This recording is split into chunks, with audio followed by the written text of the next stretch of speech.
Howdy, folks. I'm Concave Crater, coolly cupping, churning contents. I'm Amber. And here are more contents for us to churn because we're a cup, and I don't know how any of this works. Maybe we're a cup with a magnetic stir rod in the bottom.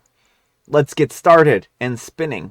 Alright, folks, and our first letter is titled, Am I a jerk for setting up a fake kidnapping scenario to test my friend's loyalty?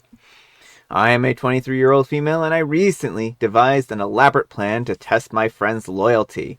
And now I'm wondering if I've gone too far. Here's the situation. My friend and I have been close for years, but lately I've noticed some suspicious behavior from him. He's a 29-year-old male. He's been canceling plans last minute, avoiding my calls, and overall just seemed distant. Concerned about our friendship, I decided to set up a fake kidnapping scenario to see how he would react. What could go wrong?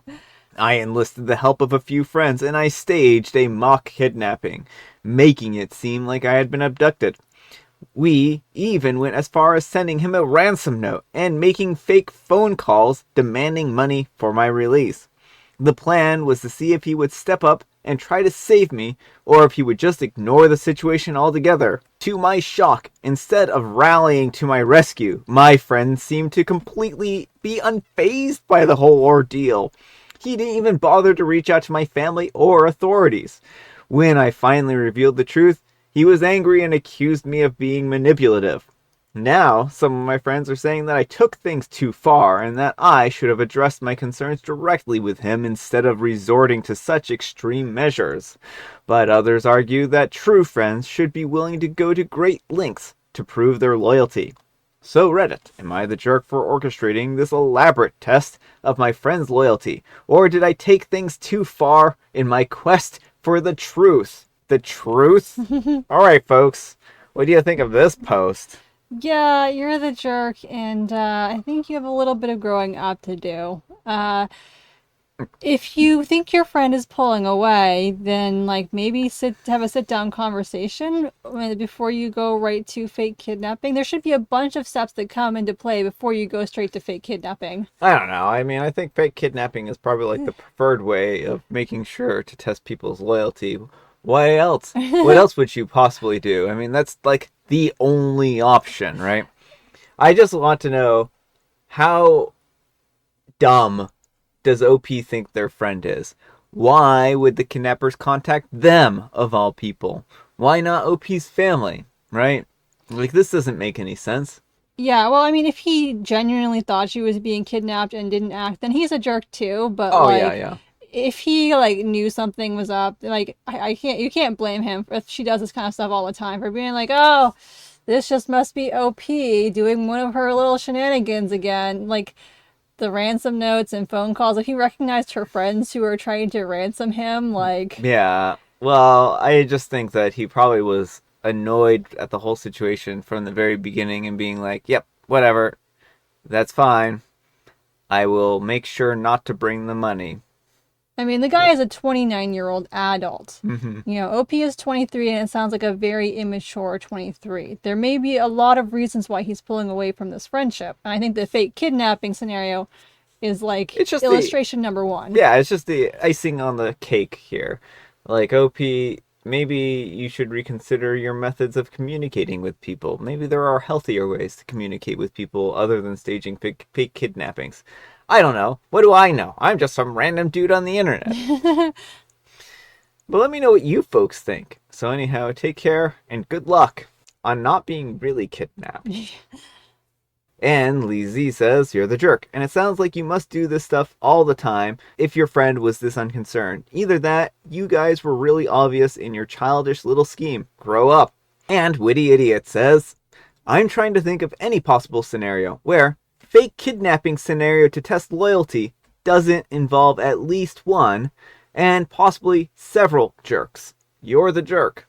Alright folks, and our next letter is titled, Am I a jerk for using my husband's affair with my cousin against them?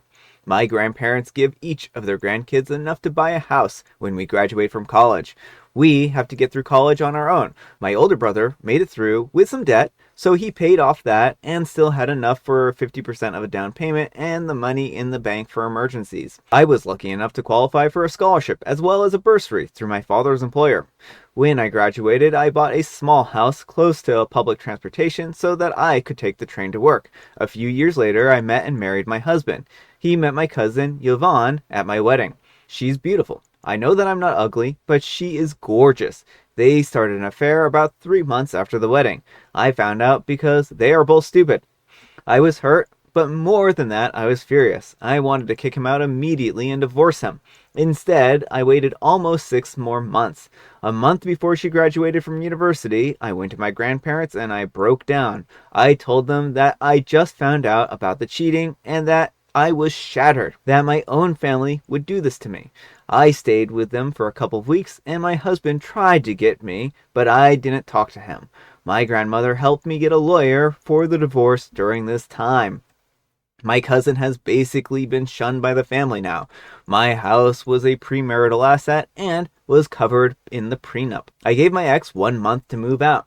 My grandparents are old school about marriage and family, and they are beyond angry. They said that they couldn't fix what she did, but they could make their displeasure clear, and they gave me her money. She had taken out student loans since she knew that she could pay them back. She also chose a degree that was not exactly in the STEM area, so she will not be making a great salary coming out of school. My ex is begging me to let him stay because he loves me. I said that he would not sleep with other women if he loved me. I know that he doesn't.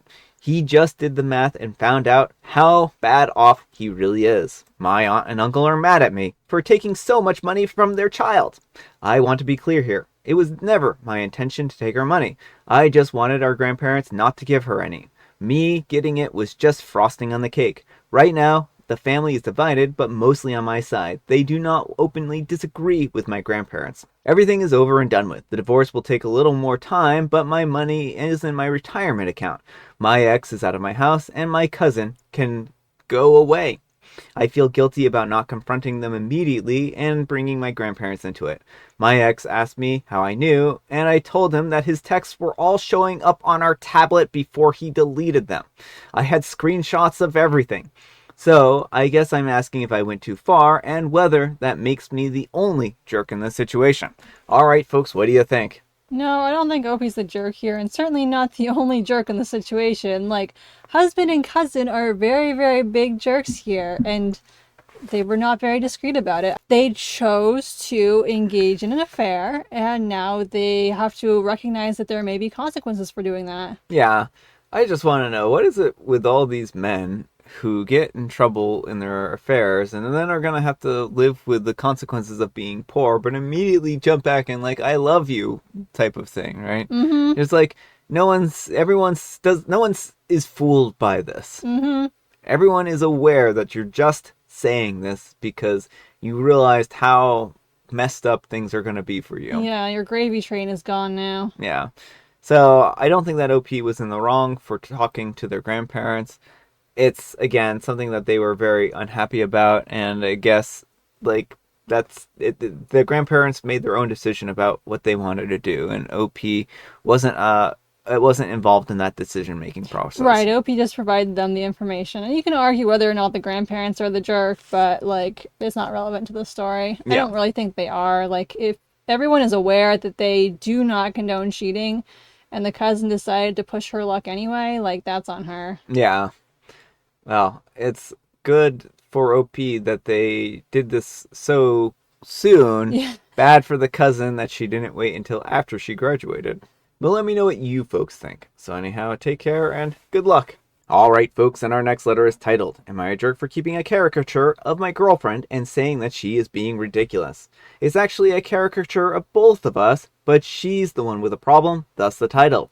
A couple of weekends ago, my girlfriend and I decided to take a walk by the beach and grab some ice cream. We spotted an artist doing cartoonist drawings of people and couples and figured that we would get one of ourselves. The couple before us got a relatively cute, a bit boring in my opinion, looking cartoon of the two of them. But I knew that with these guys, the only guarantee is that the outcome is unpredictable. So yeah, my guy starts drawing us while we just kept talking and eating our ice creams. He eventually finishes and shows us the drawing, and it looks sick AF. I so wish that I could upload it so you folks could see what I'm talking about, but that would obviously be bad seeing as how she feels about it. I've got big ears, so in the cartoon, I'm like a hybrid human Dumbo, and my girlfriend looks a little more realistic, like herself, but her nose has been egregiously exaggerated. She has a slightly bigger nose than normal, but it's only noticeable when it's pointed out and actively compared with others. Anyways, I figured that she hated it when she was silent during the reveal and then walked off. I paid the man for his work and I took the art and then I went after my girlfriend. She explained in the car that basically he reignited her insecurities over her nose and didn't want to see it. Alright, cool, I understand, but I already paid for it, so I just kept it in my cubicle at work. Long story short, she saw the art was in my cubicle, and then we got into a tiff because I apparently shouldn't have kept it after she told me how it made her feel. I said that she was being ridiculous since it's in my cubicle and I couldn't just throw it away. Am I the jerk? Alright folks, what do you think? Yeah, you're the jerk. Now, the big issue here is that you're displaying it in your cubicle at work, something that you know makes your girlfriend insecure. It still might not be cool to keep it in your house, but if it's somewhere where no one can see it, it might still be hurtful to the girlfriend, but to have it on display where people can walk by and see it, I think is an even more egregious issue. Yeah, I mean, I think OP should have probably have known a little better than to keep it in a place where she could come across it. And I mean, certainly I understand OP's feelings on it. It's a caricature and it reminds him of a happy time that they were at the beach, but it isn't something that brings her a happy memory. No, it reignited insecurities, and like you should not be doing things intentionally to that incite your partner's insecurities. Yeah, and whether you meant to hurt her or not, it's a matter now that she is hurt and she's asked you to take the caricature down in your cubicle. You may not have known better, and I mean, I'm not going to fault you and be like, oh, you should have absolutely known better. I think you should have, I mean, I do fault OP there. I think but it should be oh yeah, pretty obvious. You don't put something your girlfriend's like, yeah, I hate up in your cubicle. yeah. But now that you know and you're aware, you should take it down and not have it on display. That's just the request that she's made, and I think that that's fair, right? Right. I mean, I think it's kind of a general case. Like, we have this all the time when people take group photos, and if someone isn't happy with the results, like, the courteous thing is to crop them out or not use the photo. Yeah. But let me know what you folks think. So anyhow, take care and good luck. And Diane Felice says the issue isn't keeping the caricature. The issue is putting it on display, especially in a place where she can see it. You're the jerk, but this probably is fixable. Tell her why you love the picture, so she understands that it isn't about making fun of her, but that you understand that she doesn't feel the same way. Acknowledge that you were wrong to call her legitimate feelings ridiculous, and reassure her that you will not show it to others and she will not have to see it again. Instead, since it brings you joy, you should just keep it in a private place. Alright folks, it is tea time. Grab your beverages of choice. I've got some tea right here, and Amber has a very guessable joke. What might you call an adorable transcendental number? You know what I call an adorable transcendental number? I call them traitors to their own kind, and they should be burned at the stake. A cutie pie? Like I said, put it in the oven, bake it, turn it into a pie. What do you have against transcendental numbers? Oh, a lot. I have a lot against transcendental numbers. They just think that they can keep going on and on and on and on like that. No, no one gets to do that. No one's allowed to just keep having decimal points. You get cut off at 9. 3.14159. That's it. That's all you get. No more. And I have liquor spice. I'm just like, you're not a real mathematician, Brian. I'm just kidding. I have nothing against transcendental numbers. All right, folks, that's all the time we have for today. Thank you so much for watching. Happy Friday. Wow, it's Friday. We made it to the end of the week, folks. Congratulations. Amber, we need some kind of moral advice and or guidance. And please, have it involve a friendship test. If you feel the need to stage a fake kidnapping to test your friendship, the friendship is probably already over. That's some good advice. But speaking of which, folks, I think I'm about to be kidnapped. I don't. Only you can save me by sending lots of ransom money my way. Thanks so much for watching, and we'll see you all tomorrow. Bye. All right, folks, and our next letter is titled, Am I a Jerk for Keeping a Cute Caricature?